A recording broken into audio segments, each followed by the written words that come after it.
está escrito nas pedras. É uma expressão que significa algo permanente. Mas, na verdade, a história da pedra é uma história de mudanças. Até a crosta áspera da rocha sobre a qual vivemos está mudando lentamente. Sua superfície irregular e esfarelada nos proporcionou fundar a civilização humana.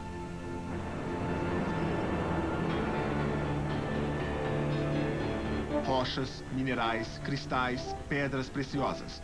Nós as usamos, trabalhamos com elas, caminhamos nelas. Nós até as veneramos.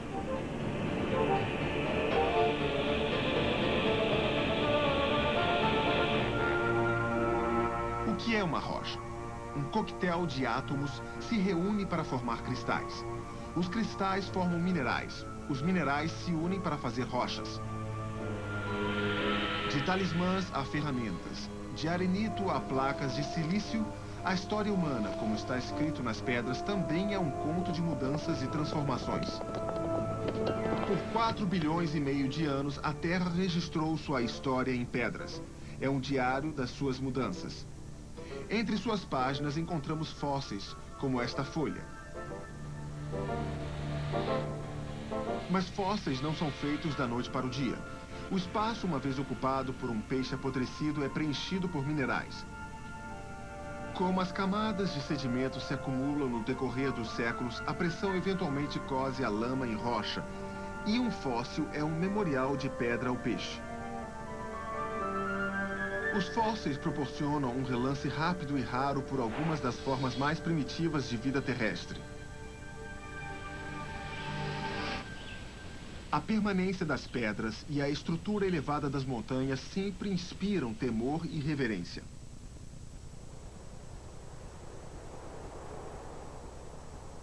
Na Austrália, os aborígenes consideram o Ayers Rock como sendo sagrado. Há 300 mil anos, a Pedra de Fogo foi escolhida. Ela arrebenta em qualquer direção e fratura arestas afiadas perfeitas como ferramentas e armas. Dos mais antigos cortadores aos raspadores, facas e pontas de flecha, a Pedra de Fogo tornou-se a sensação da Idade da Pedra. Apesar do uso do fogo pelos seres humanos remontar para centenas de milhares de anos, o primeiro uso conhecido da Pedra de Fogo como instrumento para fazer fogo foi por volta de 7.000 a.C.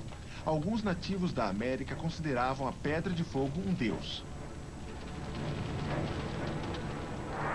Um grande fogo no centro da Terra era uma das primeiras noções do núcleo do nosso planeta. Hoje sabemos que o centro da Terra tem uma sólida camada interna com aproximadamente 1.200 quilômetros de largura. O núcleo interno é revestido por um núcleo externo fundido, que por sua vez está envolto num manto sólido. Envolvendo o pacote inteiro está a crosta terrestre, a embalagem rochosa sobre a qual vivemos. Mesmo com a tecnologia mais moderna, só fomos capazes de sondar alguns quilômetros dentro da crosta. Só conseguimos arranhar a superfície que está carregada de mistérios sobre pedras.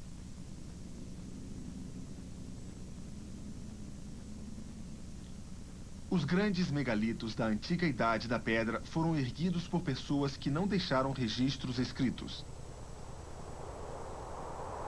Em Karnak, na França, milhares de megalitos enfileirados ordenadamente encabeçam o caminho de mais de 1 quilômetro para tumbas de pedra e túmulos.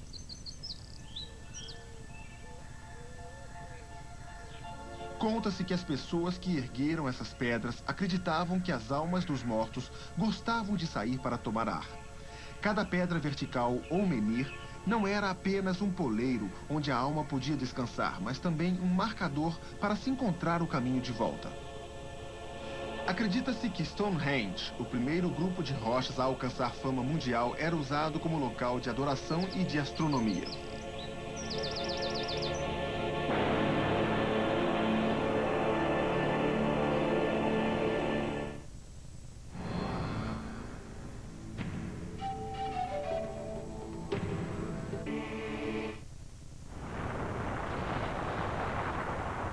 O calor interno da Terra empurra em direção à crosta. O magma é uma sopa mineral de rocha fervente que pode flexionar lentamente através dos veios para formar rugas ou explodir na superfície terrestre em erupções vulcânicas. A crosta terrestre é como uma armadura que não serve muito bem. Em alguns lugares, as chapas são estendidas à parte, deixando trincheiras profundas. Apesar de levar milhões de anos, duas chapas, se pressionando juntas, podem cambar-se para o alto e formar cadeias montanhosas.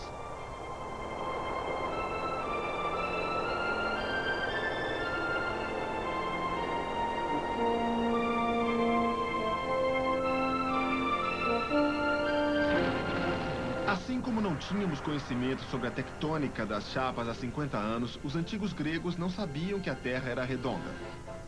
O centro do seu mundo era em Delfos, no templo de Apolo. Eles acreditavam que o mundo foi criado a partir de uma pedra umbigo ou ônfalo, feita de mármore branco. Enquanto os vulcões ilustravam como as forças internas moldam as rochas, as forças externas da erosão também deixam sua marca. O vento e a areia entalharam o Monument Valley no Arizona.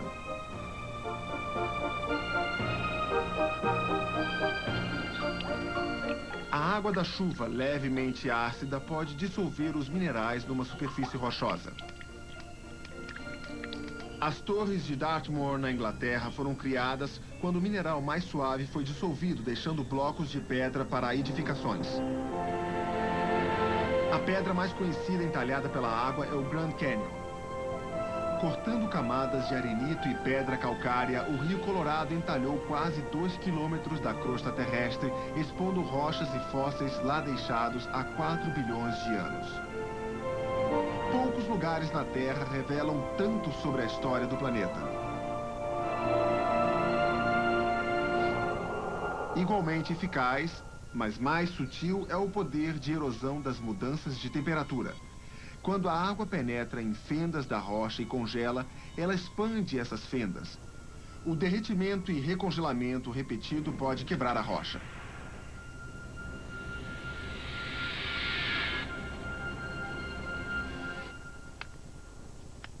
Usando uma rocha para quebrar um ovo de avestruz, este abutre do Egito mostra que o ser humano não é o único a usar rochas para trabalhar. Os lagartos de sangue frio gostam de pedras aquecidas pelo sol.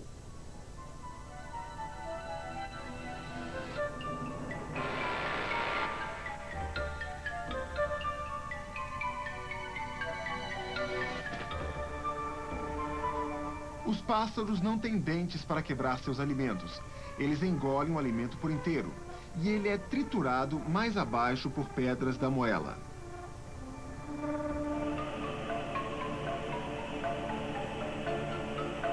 Muito antes dos seres humanos saberem a diferença entre fosco e lustroso, estes pintavam as paredes das cavernas.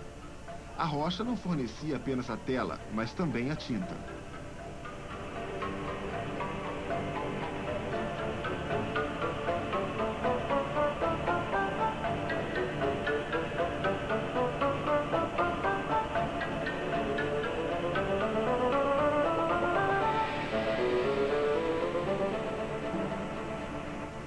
As primeiras tintas eram feitas de argila e minerais como a greda e a hematite, que eram transformadas em pó e misturadas com gordura animal. Mas qual é a diferença entre uma rocha e um mineral? Os minerais são puros, sólidos e definidos por uma fórmula química distinta. Rochas, assim como biscoitos de gotas de chocolate, são combinações de muitos minerais. Diferentes do biscoito, os minerais são reciclados constantemente. O ciclo da rocha os reúne em 3 tipos distintos de rocha. Quando os minerais do magma se resfriam e endurecem, eles se transformam em rochas ígneas, uma palavra latina que vem de fogo. Os minerais de rochas ígneas são transportados por vento e água. Esse sedimento é depositado, compactado e cimentado em rocha sedimentar. A rocha sedimentar coze sob mais pressão e se transforma em rocha metamórfica, que eventualmente volta a ser magma. A pedra calcária, uma rocha sedimentar comum, pode até conter conchas embutidas. Cavernas de pedras calcárias são entalhadas pela água que dissolve a calcita ou o calcário da pedra calcária. A água que cai em gotas, redepositando a calcita e o calcário, cria as estalactites e estalagmites. As estalagmites crescem para o alto, as estalactites para baixo. Quando elas se encontram, as chamamos de tubo de órgão. Aquelas cavernas de pedra de calcário em Drummond, na Irlanda, eram formadas quando os minerais suaves foram dissolvidos, deixando várias passagens e galerias subterrâneas para serem exploradas. Com o advento do judaísmo por volta de 2000 a.C. e depois do cristianismo, as pedras não eram tão adoradas quanto reverenciadas. No Templo de Jerusalém, dentro do mais sagrado dos sagrados, sob o altar das oferendas queimadas, está a rocha onde se acredita ser o lugar da criação. O buraco que essa rocha sela supostamente escoou as águas da primeira grande enchente.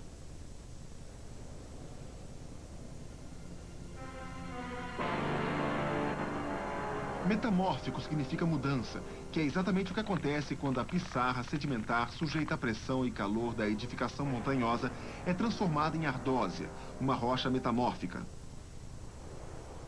Quando a rocha é espremida e dobrada como pão sendo amassado, os minerais dentro da rocha se recristalizam. Formam-se xistos na crosta terrestre, quando o fogão subterrâneo de pressão passa de 500 graus. A pedra calcária, sujeita a calor e pressão intensos, se transforma numa massa de rocha e é cozida em mármore.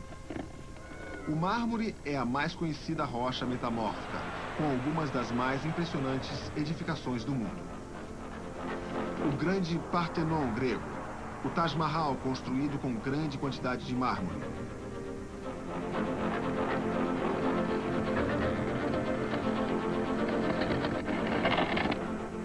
Famosas estátuas de mármore são metamórficas e hipnóticas. Especialmente a ardósia, que através do quadro negro testemunhou mais conhecimentos do que qualquer outra rocha metamórfica.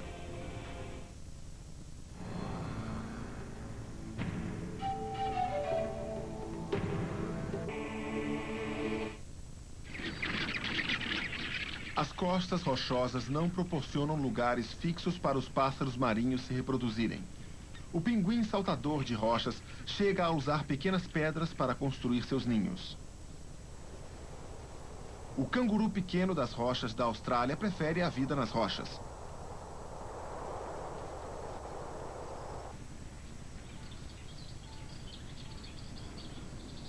O equipamento de alpinismo da camurça consiste em cascos afiados e nervos firmes.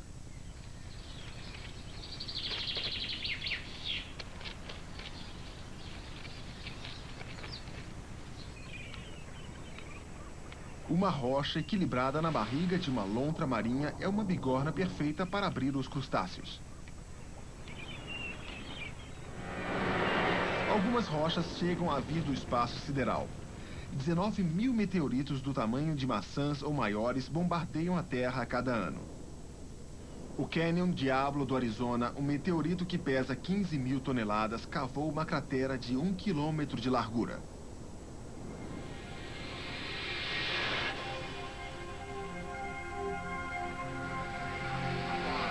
Nem todos os meteoritos caíram do céu. Alguns foram trazidos por astronautas. Pode ser uma rocha. Despressurize bem aqui. Tem rochas aí? Que incrível! Um meteorito é venerado no mundo islâmico. A Pedra Negra da Caaba, em Meca. De acordo com a tradição, ela foi dada a Adão quando ele foi expulso do Jardim do Éden. Originalmente branca, a pedra foi supostamente enegrecida pelos pecados do mundo. Pedras preciosas aparecem em grande variedade de tamanhos, formas e sempre simbolizaram claridade, pureza e perfeição. A Acredita-se que as joias foram usadas primeiro pelos vivos e pelos mortos para afastar os maus espíritos que pudessem entrar no corpo através dos ouvidos, boca ou nariz. Joias foram encontradas em tumbas cerimoniais de 20.000 anos atrás. Pedras preciosas ou semi-preciosas sempre se originam de um único cristal. A palavra cristal é derivada do grego silos, que quer dizer gélido. Uma vez acreditou-se que a rocha de cristal era um gelo tão sólido que não derreteria jamais. Essa crença foi refutada num simples experimento. Em 1777, Robert Boyle demonstrou que o cristal de rocha ou quartzo não poderia ser gelo, porque o gelo flutua e o quartzo não. Então, o que é um cristal? Assim como os minerais são os blocos construtores das rochas, os cristais são os blocos construtores dos minerais. Todos os cristais bem formados têm certos padrões regulares. Bordas e faces paralelas são suas características principais. Os cristais estão em nosso redor. Uma colher cheia de açúcar é uma pilha de cristais de açúcar suportada por uma massa de cristais de prata. Como a maioria dos cristais é microscópica, os cristais grandes e bem formados são aqueles que mais chamam a atenção e aguçam nossa imaginação. O lápis, usado em joias há mais de 6.000 anos, era considerado um pedaço do céu azul que caiu na terra. A turquesa era usada como um amuleto para os cavalos, um talismã para proteger o cavalo e o cavaleiro. Foram os gregos e romanos os primeiros a fitarem bolas de cristal e terem visões numa cortina enevoada. Os rubis, outrora conhecidos como pedras de sangue, eram usados por gladiadores romanos para estancar o sangue de suas feridas. A ametista, ou quartzo roxo, era considerado um amuleto para se manter sóbrio. Só não importava a quantidade de vinho que se tenha bebido. Pode haver alguma verdade nisso. Um copo de ametista permitiu que os criados acrescentassem água ou vinho do seu mestre sem ser detectado. No século IV, a igreja declarou que pedras preciosas eram os grilhões da alma. Aqueles que as usavam eram excomungados. Eventualmente, a igreja reverteu sua decisão. Aliás, a ametista tornou-se a pedra tradicional nos anéis dos cardeais e bispos. Quando Lúcifer foi atirado do céu, a espada flamejante do arcanjo Gabriel derrubou a coroa dele e jogou uma esmeralda no abismo.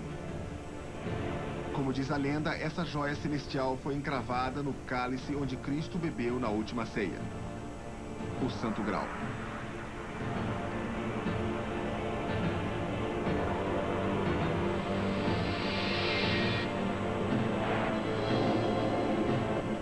Algumas pedras preciosas permaneceram de mal agouro. Quando a peste negra assolou a Europa, os venezianos notaram que as opalas se tornavam brilhantes quando alguém pegava a doença, e opacas quando elas morriam. De fato, as mudanças de temperatura alteram a cor das opalas. A rocha mais dura de todas é o diamante. Seu nome vem da palavra sânscrita Dyubi, que significa divindade iluminada.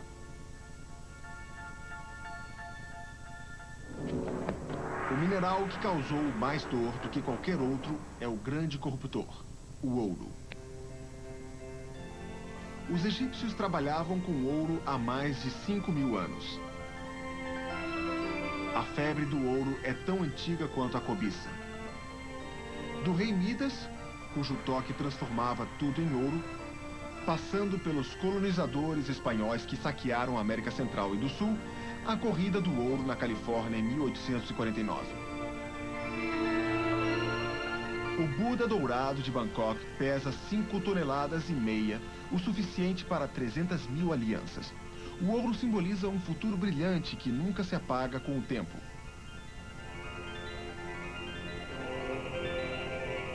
Porque seu brilho não embaça, o ouro foi associado por muito tempo à vida eterna. No Egito, os mortos honrados eram colocados em caixões de ouro.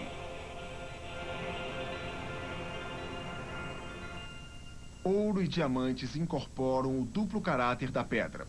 Os diamantes pela sua continuidade e o ouro por sua natureza sempre mutante. 80% dos diamantes encontrados em minas são utilizados na produção de brocas de perfuração de petróleo, de ferramentas para pedreiras e de partes cortantes de bisturis. Mercúrio, o mineral líquido, nos dá a temperatura.